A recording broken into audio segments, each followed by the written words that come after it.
Hello everyone.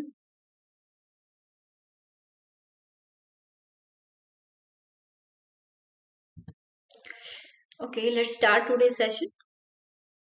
आज हम start कर रहे हैं आपकी केमिस्ट्री का last chapter, third chapter metals and non metals. जैसा आपको पता है कि आपके सिलेबस में तीन चैप्टर थे केमिस्ट्री के। First chemical reactions and equations. Second था आपका acids bases and salt, acids bases and salts. And this is a third chapter, metals and non metals. तो हमने केमिकल रिएक्शंस एंड इक्वेशंस और acids bases and salts के numeric non numericals MCQ discuss किए हैं two parts में। तो वो video जो आप देख लें, तो ये आपका लास्ट चैप्टर है केमिस्ट्री का, मेटल्स एंड नॉन मेटल्स। तो आज हम ये स्टार्ट करते हैं। This is a part one of this chapter. तो फर्स्ट क्वेश्चन है हमारा, aluminium is used for making cooking utensils. सबको पता है एल्यूमिनियम के बर्तन हम यूज करते हैं ना किचन में। Which of the following properties of aluminium are responsible for the same. इनका कहने का मतलब क्या है यहाँ पर कि हम एल्यूमिनियम को कुकिंग के लिए यूज करते हैं, कुकिंग अटेंसिल्स में यूज करते हैं, मतलब कुकिंग के लिए बर्तन बनाने में यूज करते हैं। तो कौन सी प्रॉपर्टी है एल्यूमिनियम की जो इसके लिए रिस्पॉन्सिबल है, कि हम और कोई चीज एल्यूमिनियम ही क्यों यूज करते हैं, किस प्रॉपर्टी की वजह से ये यूज किया जाता है for making cooking utensils. First, good thermal conductivity. Good thermal conductivity का मतलब क्या है? हीट का पास होना। Good electrical conductivity, pass the electricity. Ductility, ductility क्या होता है? ये तो आपने पढ़ा है मेटल्स एंड नॉन मेटल्स में, बहुत बार पूछा जाता है, मेलिएबिलिटी एंड डक्टिलिटी। तो किसी भी मटेरियल को थिन वायर्स में ब्रेक करना, थिन वायर्स में ब्रेक करना क्या होता है? Ductility. And high melting point, सबको पता है ये हाई मेल्टिंग मतलब मेल्टिंग पॉइंट क्या होता है। तो इनमें से कौन सी प्रॉपर्टी होनी चाहिए एल्यूमिनियम की जो हमें हेल्प करेंगी उसको क्या बनाने में? Cooking utensils. देखो, कुकिंग अटेंसिल्स का मतलब क्या होता है, यूज क्या होता है? कोई भी चीज खाना पकाना, ठीक है ना, खाना मतलब कुक करना। तो उसके लिए हमें इलेक्ट्रिसिटी की जरूरत है या थर्मल मीन्स हीट? खाना आप इलेक्ट्रिसिटी से पकाते हैं, हीट से? उसके अंदर वायर छोड़ देंगे तो क्या खाना पक जाएगा? आप बोलोगे इलेक्ट्रिक हीटर यूज करते हैं मैम, तो अरे वो इलेक्ट्रिक हीटर आप यूज करते हैं वो भी तो इलेक्ट्रिसिटी लेकर के आपको हीट ही तो प्रोवाइड करता है। डायरेक्ट इलेक्ट्रिसिटी से थोड़ी ना हम प्रोवाइड कर रहे हैं, सॉरी कुक कर रहे हैं फूड को। तो हम फूड कुकिंग के लिए क्या जरूरी है? हीट। हीट का पास होना, हीट पास।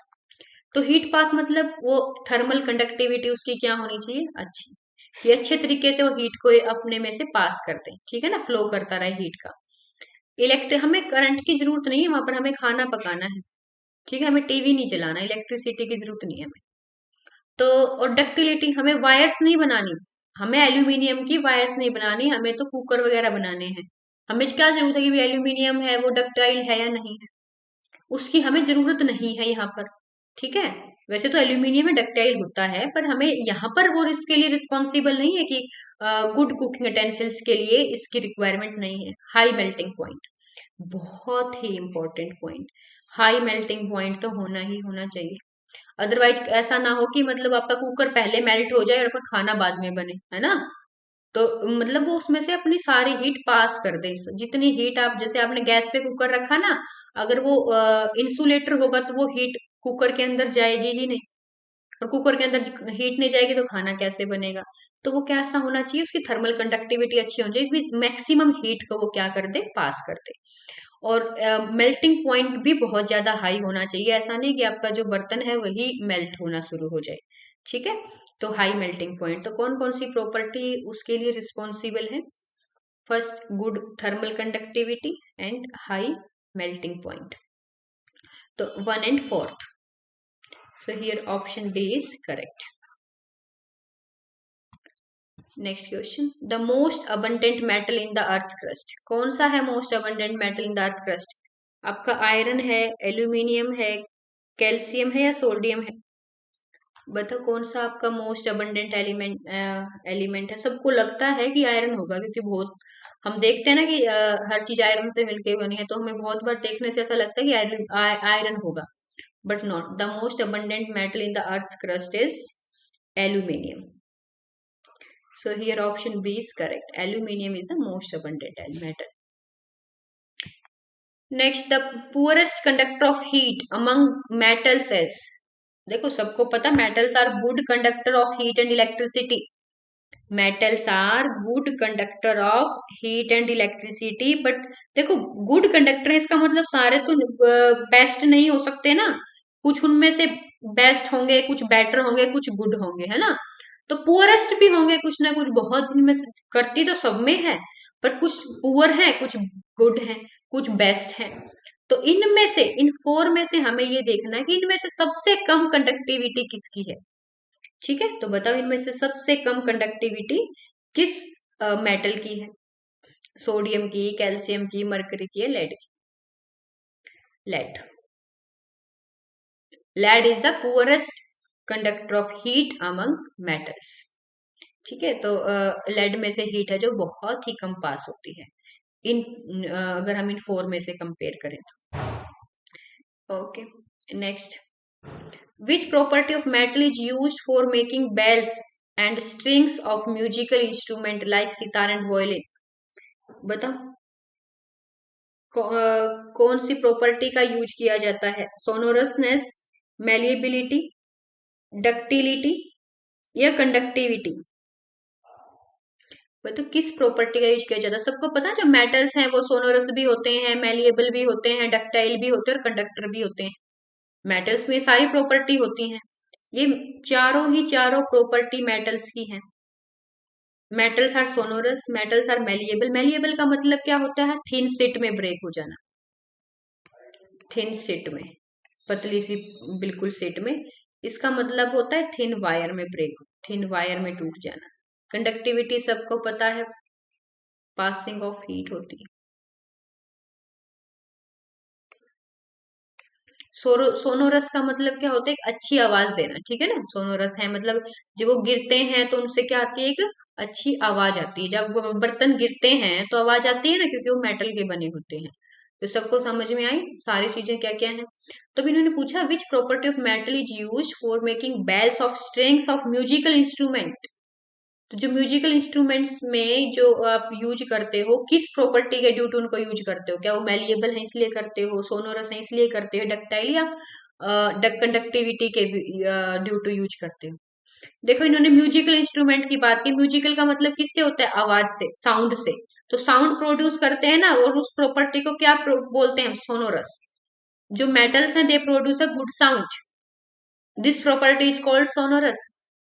तो इसीलिए हम जो इसको म्यूजिकल इंस्ट्रूमेंट्स में यूज करते हैं वो किस प्रॉपर्टी के ड्यू टू करते हैं, सोनोरसनेस के। Hope you understood the concept. Next, Al2O3 plus 2NaOH plus H2, sorry क्या मिलेगा, प्लस H2O। ये रिएक्टेंट है आपके, तो प्रोडक्ट में आपको यहाँ पर क्या मिलेगा इसमें से। देखो Al2O3 प्लस 2NaOH, इन्होंने बोल दिया एक तो वहां पे वाटर निकलेगा, प्लस और क्या बनेगा,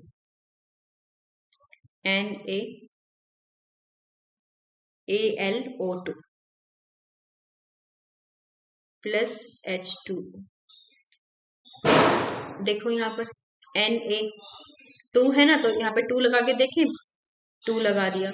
अब देखो सोडियम भी 2 हो गए हमारे पास, एल्यूमिनियम भी 2 हो गए हैं। एक ऑक्सीजन कितने हमारे पास, 3 यहाँ पर है, 2 ऑक्सीजन यहाँ पर, 5 ऑक्सीजन है टोटल। 2 इंटू 2 4 यहाँ पर, 1 यहाँ पर, 5 हो गए टोटल ऑक्सीजन। बस हो गए सारे बैलेंस। हाइड्रोजन, हाइड्रोजन 2 यहाँ पर भी 2 है, यहाँ पर भी 2। तो क्या बना यहाँ पर, NaAlO2। AlOH3 तो बन नहीं सकता क्योंकि सोडियम कहाँ जाएगा आपका, सोडियम भी तो है यहाँ पर। अगर Na2O बन गया तो आपका एल्यूमिनियम कहाँ जाएगा, एल्यूमिनियम भी तो होना चाहिए प्रोडक्ट में। जो चीजें रिएक्टेंट में है वो सारी प्रोडक्ट में भी तो होनी चाहिए, अदरवाइज वो फिनिश थोड़ी हो जाएंगी। वी कैन नॉट क्रिएट और destroy anything in the world. हम अपने संसार में ना कुछ क्रिएट कर सकते हैं ना कुछ डिस्ट्रॉय कर सकते हैं इन द यूनिवर्स। ठीक है, हम सिर्फ क्या करते हैं, एक चीज को दूसरे में क्या करते हैं, सिर्फ ट्रांसफॉर्म करते हैं बच्चों। हम किसी चीज को खत्म नहीं कर सकते, ना कुछ बना सकते हैं। तो यहाँ पर अगर एल्यूमिनियम है तो यहाँ भी एल्यूमिनियम आएगा आपकी रिएक्शन में, अगर सोडियम है तो सोडियम भी आएगा।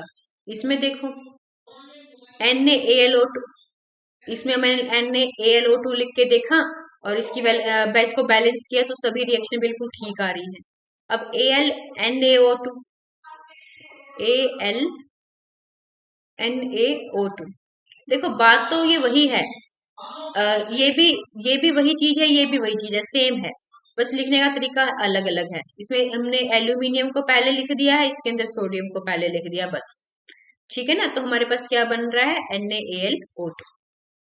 Clear the point? तो आपको समझ में आई ये रिएक्शन? तो यहाँ पर क्या बनेगा आपके पास, NaAlO2। Next, which of the following is the correct arrangement of the given metals in ascending order of their reactivity? Zinc, iron, magnesium, sodium. तो इसके अंदर कौन सा आपका सही होगा, देखो फर्स्ट क्या है आपका, जिंक, आयरन, मैग्नीशियम, सोडियम, या आपका सोडियम, मैग्नीशियम, आयरन, जिंक, या सोडियम, जिंक, मैग्नीशियम, आयरन, या option D sodium, magnesium, zinc, iron. देखो क्या ठीक होगा, किसकी रिएक्टिविटी सीरीज क्या होती है आपकी। देखो पहले आता है आपका पोटासियम, सबसे ज्यादा जो रिएक्टिव है वो पोटासियम है। उसके बाद हमारा आता है सोडियम, पोटासियम, सोडियम, फिर आता है हमारा कैल्शियम, फिर आता है मैग्नीशियम, फिर तो कितने भी लो आप, एल्यूमिनियम आ जाएंगे और आ जाएंगे, पर ये होती है पोटासियम, सोडियम, फिर कैल्शियम, फिर मैग्नीशियम, उसके बाद आता है आपका zinc, iron, lead.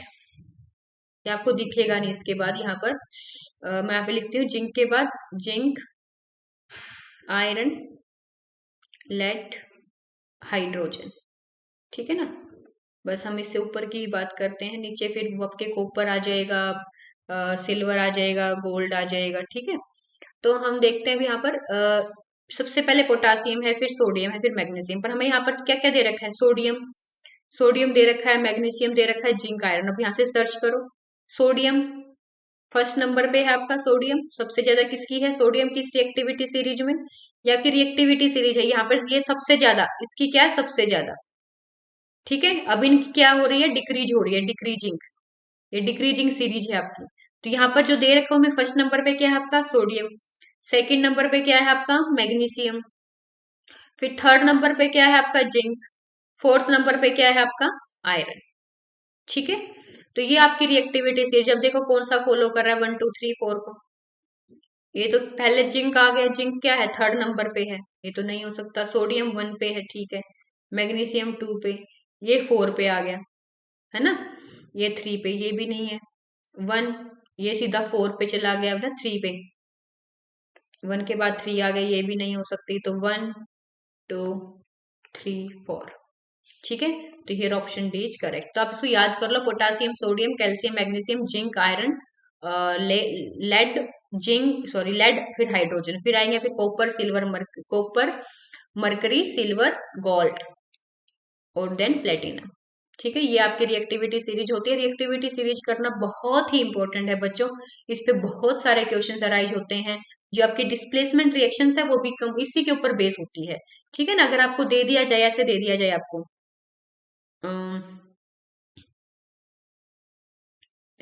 Zinc plus Fe क्या कंपाउंड बना है Fe के साथ, CO3 के साथ, चलो बना देते हैं, पता नहीं बनता है या नहीं बनता है, मुझे भी याद भी नहीं है, कंपाउंड है आपके में नहीं है, तो ये बना दिया अगर हमने, तो अब ये बोलते हैं ये डिस्प्लेस करेगा इसको या नहीं करेगा। अगर ये इससे रिएक्टिविटी सीरीज में पहले है तो डिस्प्लेस करेगा, अगर नहीं है तो नहीं करेगा। तो बहुत बार पूछा जाता है जिंक और आयरन का। तो देखो जिंक है वो थर्ड नंबर पे है, आयरन फोर्थ नंबर पे है, तो थर्ड वाला फोर्थ को डिस्प्लेस कर देगा, बट फोर्थ वाला थर्ड को नहीं कर सकता। तो ये ZnCO3 बना देगा प्लस Fe। पर अगर मैं उल्टा लिख दूं, Fe प्लस Zn CO3 या ZnCl2 कुछ भी लिख दूं, ऐसा लिख दूं मैं, तो अब क्या ये कंपाउंड बनेगा? ये रिएक्शन पॉसिबल नहीं है, क्योंकि जो Fe है बच्चों वो Zn को डिस्प्लेस नहीं कर सकता, क्योंकि आयरन की जो स्ट्रेंथ है वो कम है, किससे? जिंक से। ये आयरन है जो यहाँ पर देखो, ये जिंक के बाद आता है आयरन आपका, तो जिंक आयरन को डिस्प्लेस कर सकता है, आयरन जिंक को डिस्प्लेस नहीं कर सकता। Clear the point? तो यहाँ पर जो आपकी रिएक्टिविटी, जो यहाँ पर रिएक्शन है वो पॉसिबल नहीं होगी। तो आपको ऐसे देखना है, तो ये जो आपकी रिएक्टिविटी सीरीज है दैट इज मोस्ट इंपॉर्टेंट। बहुत, ये तो आपसे ये लगा लो 100% एक क्वेश्चन तो ये आपको आएगा अरेंजमेंट वाला, कि किसकी रिएक्टिविटी सीरीज के अकॉर्डिंग को अरेंज करो, ये तो आएगा 100%। और 200% है आपका कि एक या दो क्वेश्चन, एक से ज्यादा भी आपके डिस्प्लेसमेंट रिएक्शन पे भी पूछे जाते हैं बेस्ड ऑन रिएक्टिविटी सीरीज, कि कौन सा किसको डिस्प्लेस करेगा, इज दिस रिएक्शन पॉसिबल, क्या पर डिस्प्लेसमेंट रिएक्शन होगी। ठीक है, तो ये बहुत बार पूछा जाता है, तो आप इसको लर्न कर लें। Next question, which of the following pair will give displacement reaction? देखो यहीं पर आ गया ना वही क्वेश्चन, अभी जो मैंने आपको बताया था कि किन में से डिस्प्लेसमेंट रिएक्शन कौन सी पॉसिबल है, अभी वही क्वेश्चन है ये बिल्कुल। FeSO4 solution and copper metal, इसमें है आपका FeSO4 प्लस कॉपर, इसमें है आपका AgNO3 प्लस कॉपर, इसमें है आपका CuSO4 प्लस सिल्वर, इसमें है आपका NaCl plus copper. Will give displacement reaction कौन सी देगी? देखो यहाँ पर मैंने लिखा था ना, potassium, sodium, calcium, magnesium, zinc, iron, lead, P भी होता है इसका, फिर हाइड्रोजन, फिर कॉपर, फिर मरकरी, फिर सिल्वर, फिर गोल्ड आ जाता है आपका। ठीक है, ये है आपकी, तो ऐसे डिक्रीज होती है। तो ये ऊपर वाला नीचे वाले को डिस्प्लेस कर देगा, पर नीचे वाला ऊपर वाले को डिस्प्लेस नहीं करेगा। अब देखो FeSO4 प्लस कॉपर, क्या इसके अंदर जो आपका कॉपर है वो आयरन को डिस्प्लेस कर पाएगा? क्या ये कॉपर आयरन को डिस्प्लेस कर सकता है? देखो कॉपर यहाँ है, आयरन यहाँ है, नीचे वाला ऊपर वाले को डिस्प्लेस नहीं कर सकता, इट मीन्स ये पॉसिबल नहीं है। कॉपर का इसके नीचे है ना, तो ये वाला जो मेटल है वो इसको डिस्प्लेस नहीं कर सकता, डिस्प्लेसमेंट नहीं होगी तो कोई रिएक्शन नहीं। AgNO3 कॉपर, ये देखो ये कॉपर, ये Ag, अब देखो ये कॉपर ऊपर है, किससे? Ag से, तो जो आपका कॉपर है वो Ag को डिस्प्लेस कर सकता है, ऊपर वाला नीचे वाले को डिस्प्लेस कर सकता है, तो यहाँ पर जो ये कॉपर है वो Ag को डिस्प्लेस कर देगा। क्या रिएक्शन आएगी आपकी? CuNO3 plus Ag। ठीक है, अगर ये Cu पॉजिटिव दिखा रहा है, अगर 2 पॉजिटिव दिखा रहा है, CuNO3 2 ट्वाइस बन जाएगा आपका। Clear the point? तो यहाँ पर डिस्प्लेसमेंट रिएक्शन आपकी पॉसिबल है, ये वाली। नेक्स्ट देखते हैं, CuSO4 प्लस सिल्वर, सिल्वर देखो ये सिल्वर है, ये CuSO4, क्या ऐसा पॉसिबल है? वो क्या ये AgCu को डिस्प्लेस करेगा? क्या नीचे वाले ऊपर वाले को डिस्प्लेस करेगा? नहीं कर सकता, तो ये भी गलत है। NaCl solution and copper metal, NaCl and copper, देखो सोडियम कहाँ? बिल्कुल ऊपर, बहुत ही स्ट्रॉन्ग, ये आपका कॉपर यहाँ पर बिल्कुल नीचे, तो ये वाला इसको कैसे डिस्प्लेस करेगा? तो बहुत स्ट्रॉन्ग है ना सोडियम, तो उल्टा तो हो सकता है इससे, बट ये वाला तो पॉसिबल नहीं है ना, ऊपर वाले नीचे वाले को करेंगे, तो ये भी पॉसिबल नहीं है आपका, तो ये भी पॉसिबल नहीं है, ये भी नहीं है, तो यहाँ पर कौन सा करेक्ट हुआ आपका? Option B, option B is correct here, AgNO3 plus Cu, this is possible. Clear students? Okay, move to next question. तो मैं आपको इसीलिए बता रही थी कि ऐसा कोई क्वेश्चन आपको बिल्कुल मिलेगा ही मिलेगा आपको, ये तो आप मान के चलो, तो आपको रिएक्टिविटी सीरीज बिल्कुल अच्छे से लर्न करनी है। Non metals form covalent chloride because, जो नॉन मेटल्स हैं वो कोवलेंट क्लोराइड बनाते हैं, क्यों बनाते हैं? They can give electrons to chlorine, they can share electrons with chlorine, they can give electrons to chlorine atoms to form chloride ions, they cannot share electrons with chlorine atoms। बताओ क्यों बनाते हैं वो?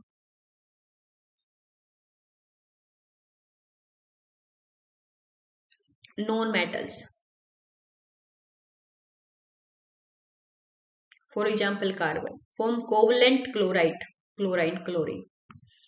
देखो समझो इस बात को, एक हमारे मेटल्स हैं, एक हमारे नॉन मेटल्स हैं। मेटल्स हम ऑलमोस्ट जो आपके लेवल पे हम पढ़ते हैं फर्स्ट और टू ही पढ़ते हैं, वन और टू उसके ग्रुप के, जबकि वन और टू ग्रुप के हैं, और ये आपके सिक्स और सेवन्थ के। ठीक है, सिक्स सेवन एट्थ को तो हम कंसीडर करेंगे ही। मतलब इन मेटल्स के लास्ट सेल में सिर्फ एक और दो इलेक्ट्रॉन है।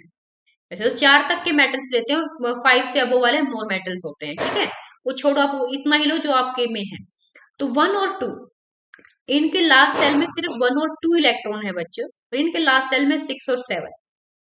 तो इनके पास तो बहुत कम है, इनको ऑक्टेट कंप्लीट करने के लिए एट चाहिए, और इनको भी एट चाहिए। इनके तो एट करने बहुत मुश्किल है, इसीलिए क्या कर देते हैं ये कंप्लीटली डोनेट। भाई हमारा तो ऑक्टेट पूरा हो नहीं सकता, जिसका हो सकता है हम उनको डोनेट कर दे, हमें नहीं चाहिए ये। ठीक है ना, तो जो मेटल्स हैं वो क्या करते हैं, डोनेट कर देते हैं, और डोनेट करने से क्या बनता है, ionic bond. But non metals के पास अप्रोक्सीमेटली सेम है, सिक्स या सेवन। अगर इनको एक या दो इलेक्ट्रॉन मिल जाए तो इनका ऑक्टेट पूरा हो जाएगा। तो ये क्या करते हैं, कंप्लीटली अपने इलेक्ट्रॉन्स किसी को नहीं देते। ठीक है ना, नॉन मेटल्स। और क्लोरीन, जो कार्बन है वो भी एक नॉन मेटल है, जो क्लोरीन है वो भी एक नॉन मेटल है।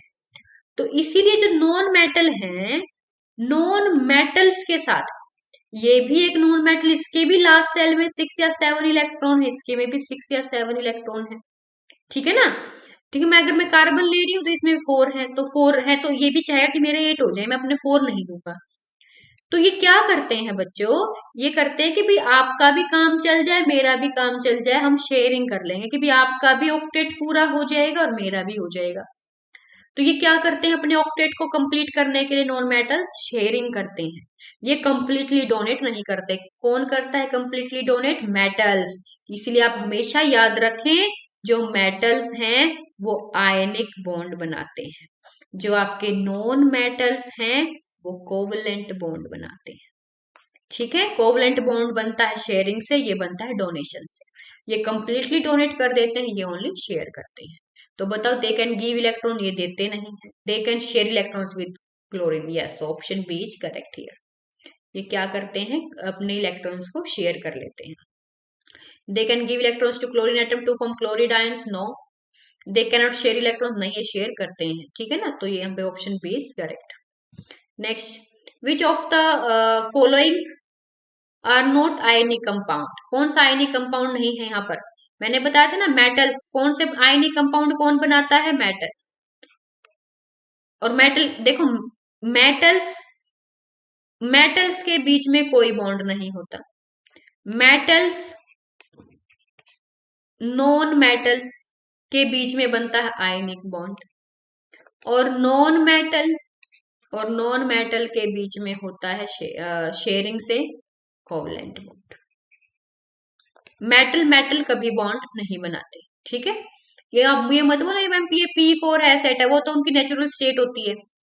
ठीक है, उन्होंने बॉन्ड नहीं बनाया, नेचुरल स्टेट होती है, उस नेचुरल स्टेट में ही इसी फॉर्म में वो मिलते हैं हमारे। ठीक है, तो अब हमारे मेटल मेटल के बीच में कोई बॉन्ड नहीं, मेटल नॉन मेटल के साथ जब बॉन्ड बनाएगा that is ionic, non metal और नॉन मेटल बॉन्ड बनाएंगे दैट इज कोवलेंट। अब देखो यहाँ पर, ये क्या है आपका मेटल, ये क्या है आपका नॉन मेटल, तो यहाँ पर बॉन्ड कौन सा बनेगा, आयनिक। ये क्या है आपका हाइड्रोजन, कहाँ पर रखते हैं हम, फर्स्ट सीरीज में आता है तो मेटल, ये नॉन मेटल, तो यहाँ भी कौन सा बनेगा, आयनिक। CCl4, ये क्या है आपका नॉन मेटल। क्लोरीन भी क्या है आपका नॉन मेटल, तो बॉन्ड कैसा बनेगा यहाँ पर बच्चों, कोवलेंट। ठीक है, अब देखो आप कौन कौन सा आपका आंसर बनेगा, बताओ।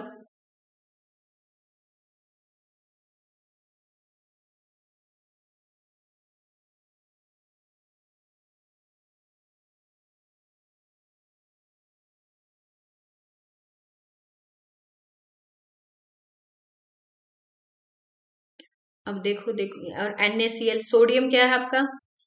मेटल। Cl क्या है आपके पास? बताओ Cl क्या है? Non metal. तो ये भी कैसा बॉन्ड हुआ आपका? Ionic bond. ठीक है, तो अब यहाँ पर बताओ क्या आंसर रहेगा आपका? देखो बच्चों, यहाँ पर आपका क्या है? Option B will be correct. ठीक है, 2 और 3। अब हमने इसको 2 और 3 को हमने इसको 2 और 3 क्यों बोला? अब इसमें हम क्या है, ये हम जो HCl है। अब आप कहोगे मैडम जो H है Cl है, मैं जैसे मैंने आपको बताया, ऐसा नहीं है। जो H है हम उसको मेटल्स में कंसीडर नहीं करते। इसकी वो हमने उस वहां पर किस लिए रखा है, ये उस सीरीज में जो H है आपका, वो तो हाइड्रोजन बॉन्ड बनाता है, ठीक है। पर यहाँ पर ये क्या है? कोवलेंट बॉन्ड बनाता है। कैसा बॉन्ड? सॉरी, आयनिक बॉन्ड बनाता है। कैसा? सॉरी, कोवलेंट बॉन्ड बनाता है, नॉट आयनिक बॉन्ड। ओके। तो क्यों? क्योंकि इसके पास कितना, लास्ट सेल में कितने इलेक्ट्रॉन है? 1। और इसको क्या चाहिए ऑक्टेट पूरा करने के लिए? इसको एक ही इलेक्ट्रॉन चाहिए, क्योंकि पहले वाले ऑर्बिट में कितने इलेक्ट्रॉन होते हैं? पहले वाले शेल में सिर्फ 2 इलेक्ट्रॉन। इनके और दूसरों में कितने होने चाहिए? 8। पर सिर्फ हाइड्रोजन एक ऐसा मेटल है जिसके लास्ट सेल में कैसे कितने इलेक्ट्रॉन्स होने चाहिए? 2। तो अगर 2 होने चाहिए तो उसको तो एक ही इलेक्ट्रॉन चाहिए, वो एक क्यों डोनेट करेगा? इसलिए क्या करता है? शेयरिंग से बॉन्ड बनाता है, इसलिए that is a covalent bond. Understood? क्योंकि इसको कितने चाहिए बच्चों? 2 चाहिए। एक इसके पास है ही, एक और मिल जाएगा, इसलिए ये आयनिक बॉन्ड नहीं बनाता। कैसा बॉन्ड बनाता है? ये बनाता है आपका कोवलेंट बॉन्ड। तो 2 और 3 विल बी योर आंसर। ठीक है। हाइड्रोजन एक एक्सेप्शन है, सिर्फ हाइड्रोजन एक एक्सेप्शन है जिसके लास्ट सेल में ऑक्टेट कंप्लीट करने के लिए 2 इलेक्ट्रॉन होते हैं, अदरवाइज सब में 8 होते हैं। Okay, so here option B will be correct. Next, the electronic configuration of 3 elements X, Y and Z are as follows. X 2 4 2 4, इसका मतलब ये क्या है आपका? कार्बन। 6 हो गया ना? 2 4 6 6 किसका होता है? कार्बन का। Y 2 7 मतलब 9 9 किसका होता है? फ्लोरीन का। 2 1 3 इसका मतलब ये क्या है आपका? लिथियम। 3 हो गया ना? तो अब देखो, which 2 element will combine to form an ionic compound. कौन सा आयनिक कंपाउंड होगा? आयनिक कंपाउंड किससे मिलके बनता है? बताओ। आयनिक कंपाउंड बनता है बच्चों उससे, मेटल्स और नॉन मेटल से। मेटल एंड नॉन मेटल के बीच का जो बॉन्ड होता है दैट इज आयनिक बॉन्ड। अब बताओ इनमें से आयनिक बॉन्ड कौन सा होगा? ये लिथियम है, मैंने आपको बता दिया, ये लिथियम है। ये फ्लोरीन है, ये कार्बन है। कार्बन कैसा है? Non metal. फ्लोरीन कैसा है? Non metal. ये कैसा है? मेटल। तो मेटल और नॉन मेटल के बीच के बॉन्ड को क्या कहेंगे हम? आयनिक। तो यहाँ पर क्या होगा? या तो आपका बनेगा जेड। जेड तो होगा ही होगा, क्योंकि कैसा बन रहा है आपका बॉन्ड? आयनिक। तो एक मेटल होना चाहिए, एक नॉन मेटल। तो नॉन मेटल कौन से वाला होगा? अगर मैं ले लूं X2Y, X2Y तो हो नहीं सकता, क्योंकि ये दोनों कैसे हैं? Non metal. और दोनों नॉन मेटल के बीच में कैसा बॉन्ड बनता है? कोवलेंट। ठीक है। XYZ। अब देखो YZ, YZ में क्या आ गया आपके पास? ये FLI, मतलब एक Y और एक Z। बिल्कुल सही बात है। देखो इसके लास्ट सेल में कितने इलेक्ट्रॉन है? 7। लास्ट सेल में 7 इलेक्ट्रॉन, इसके लास्ट सेल में 1 इलेक्ट्रॉन। तो ये दोनों, ये क्या करेगा? इसको ये इलेक्ट्रॉन डोनेट कर देगा। तो इसके पास कितने हो जाएंगे? 2 8। इसका भी ऑक्टेट कंप्लीट, इसका भी ऑक्टेट कंप्लीट, क्योंकि इनमें लास्ट सेल में कितने इलेक्ट्रॉन होते हैं? 2। ठीक है ना? तो दोनों के ऑक्टेट कंप्लीट हो गए, तो दिस इज पॉसिबल। नेक्स्ट देखते हैं XZ3। XZ3 का मतलब XZ3, 3 का मतलब क्या? ये 3 इलेक्ट्रॉन दे देगा। यहाँ पे 1 है ना लास्ट में, 2 1 और 2 4। अगर इसने 3 इलेक्ट्रॉन दे दिए तो इसको +3, कितने हो गए? 2 7। पर इसको चाहिए कितने? 2 8। ठीक है, तो भी इसका ऑक्टेट क्या हुआ? कंप्लीट नहीं हुआ, तो ये भी पॉसिबल नहीं। तो और Y2Z, नहीं YZ का तो ठीक है, Y2Z तो बन नहीं सकता जब YZ बन रहा है। तो ठीक है, तो ऑप्शन बी क्या होगा आपका? Correct. Option B will be correct here. Okay children, thank you. This video में इतना ही। हम जो नेक्स्ट MCQ होंगे वो नेक्स्ट वीडियो में कवर करेंगे। तो आई होप कि आपको समझ में आया होगा। फिर भी अगर आपको कोई डाउट लगता है तो आप बाद में पूछ सकते हो, या कमेंट सेक्शन में भी आप पूछ सकते हो। Thank you.